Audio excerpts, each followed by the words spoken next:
0.0000001%의 초초초초 찐 부자 토니가 모는 아우디 R8 뒤를 롤스로이스 팬텀이 따라갑니다. 알고 보니 팬텀에는 짐이 실려 있습니다.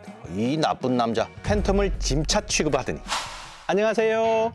오늘부터 영화 속의 자동차 이야기를 풀어나갈 문지기 지정용이라고 합니다. 자, 과연 어떤 자동차들이 어떤 영화에서 어떤 역할을 했는지, 해당 브랜드의 주변에는 어떤 역사와 어떤 이야기거리들이 있는지 알아보는 시간입니다. 영화는 박진감 넘치는 자동차 추격신 등이 아주 많을 테니까 대부분 액션으로 분류되는 영화가 많을 겁니다. 우선 구독과 좋아요, 알람 꾹 눌러주시고 댓글을 통해 어떤 자동차를 갖다가 본 기억이 있다, 혹은 또 어떤 자동차가 나왔었지? 이런 이야기를 해주시면 제가 다음에 꼭 반영을 하도록 하겠습니다. 그러면 차담 영화 속의 자동차 첫 번째 영화는 무엇일까요? 바로 아이언맨입니다. No one's allowed to talk, is that it? You can't talk?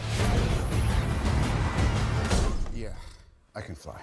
이 영화 줄거리를 소개할 필요가 없겠죠? 0.0000001%의 초초초초 찐 부자, 세계 최고의 군수 산업체 스타크 인더스트리를 이끄는 토니 스타크. 아프가니스탄에서 자신이 개발한 신무기를 공개한 직후 테러리스트의 공격으로 가슴에 부상을 입고 납치를 당합니다. 테러리스트들은 스타크사의 제리코 미사일을 만들어내라고 토니를 고문과 협박을 하는데, 토니는 테러리스트들이 가져다준 무기용 재료들을 이용해서 오히려 탈출을 위한 첫 번째 철갑 수트 MK1을 만들어서 탈출합니다. 미국으로 돌아온 토니는 자신이 개발한 무기가 오히려 생명을 위협하고 있다는 사실을 깨닫고 무기 사업에서 손을 떼겠다고 선언합니다. 대신 MK1을 토대로 한 수트 개발에 나섭니다. 토니의 탈출 과정을 통해서 수트에 가공할 위력을 확인한 테러리스트들도 가만히 있지 않겠죠? 자, 누가 테러리스트와 접촉을 할까요? 이렇게 아이언맨과 빌런의 구도가 생깁니다. 자, 2007년 마블 스튜디오가 제작해 2008년 4월 말에 국내에 개봉했습니다. CJ E&M이 국내 수입을 냈고 파라마운트 픽처스가 배급을 맡았습니다.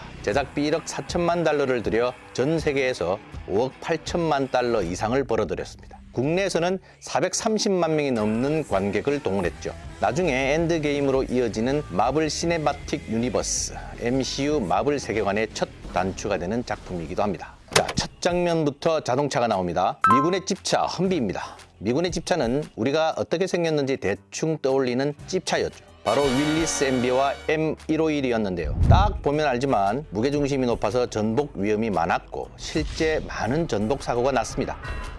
그래서 제발 좀 전복 안 되는 군용 차량 만들어 달라고 해서 1982년에 레이건 행정부에서 개발해 1985년부터 보급한 게 험비입니다. 고기동 다목적 차량 HMMWV를 부르기가 힘들어서 발음에 따라서 그냥 험비라고 불렀습니다. 험비는 60인치의 도강 능력을 기본적으로 갖추고 있습니다. 60인치는 1m 정도예요. 자, 민간에 팔기 위해 투박한 디자인을 조금 다듬어서 H1 이라는 이름으로도 출시를 했었는데, 자세한 이야기는 나중에 허머가 제대로 나오는 영화에서 하겠습니다. 자, 지금 달리는 두 대의 자동차, 추격전이 아닙니다. 토니가 모는 아우디 R8 뒤를 롤스로이스 팬텀이 따라갑니다. 알고 보니 팬텀에는 짐이 실려 있습니다.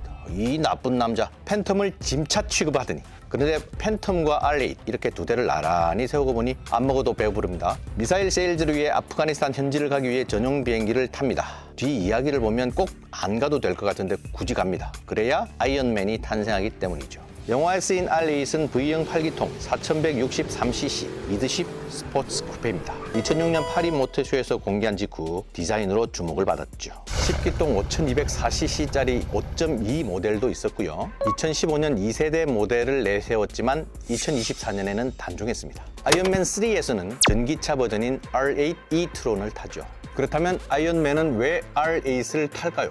타라니까 탑니다. 왜? 아우디는 마블 영화의 공식 스폰서이기 때문입니다. 덕분에 아이언맨의 자동차는 R8로 각인이 됐죠. 자, 로버트 다우니 주니어는 실제로도 아우디 브랜드를 좋아한다고 합니다. 15대 안팎의 차를 가지고 있는데 오픈카, 가브리올레 한 대를 포함해서 R8 2대, A7 한 대, A8 한 대 등 4대의 아우디를 보유하고 있다고 하죠. 마블이 또 로다주가 애정하는 아우디는 1899년 11월 창립했습니다. 모터스포츠 마니아인 아우구스트 호르이가 자기 이름을 걸고 회사를 차렸습니다. 그러다가 호르이가 회사에서 쫓겨났습니다. 애플의 스티브 잡스처럼요. 돈 안 되는 모터스포츠에만 집착한다는 이유로 이사회에서 잘렸습니다. 호르이는 듣다는 의미의 독일어인데 이게 라틴어로는 아우디라는 얘기를 듣고 1910년 아우디를 차립니다.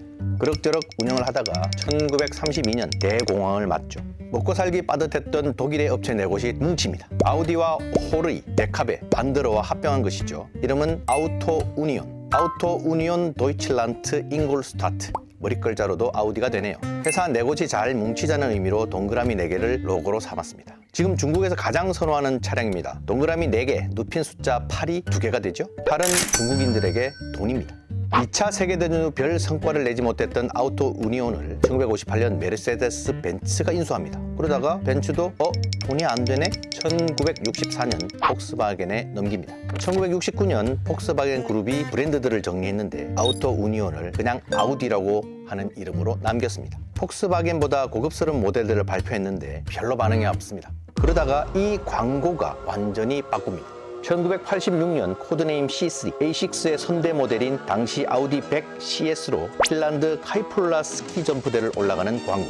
헤럴드 데무스라는 전문 랠리 드라이버가 스파이크 타이어를 장착하고 등반했는데 콰트로, 사륜구동의 아우디를 알리는데 이만한 게 있었을까요? 바로 저분이 데무스 플렉스입니다. 2005년 똑같은 장소에서 후속 모델인 A6로 광고를 찍습니다. 여러분들이 기억하는 건 아마 이 A6 광고일 듯 하네요. 아우디는 1999년 TT부터 2003년 싱글 프레임까지 지금도 선구적인 디자인으로 유명하죠. R8을 통해 세계 최초로 풀 LED 램프를 적용했고 덕분에 조명 회선약 이런 말도 듣는데 실제로 아우디는 조명 사업, 라이트 전담 부서를 별도로 운영하고 있습니다. 이 사진은 과외로 소개합니다. 자동차 로고에서 영감을 얻는 폴란드 왬하우스의 여성 디자이너 카리나 비치아크의 아우디 하우스입니다. 멋있죠? 동그라미 4개여서 다른 브랜드보다 만들기 편했을 수도 있고요.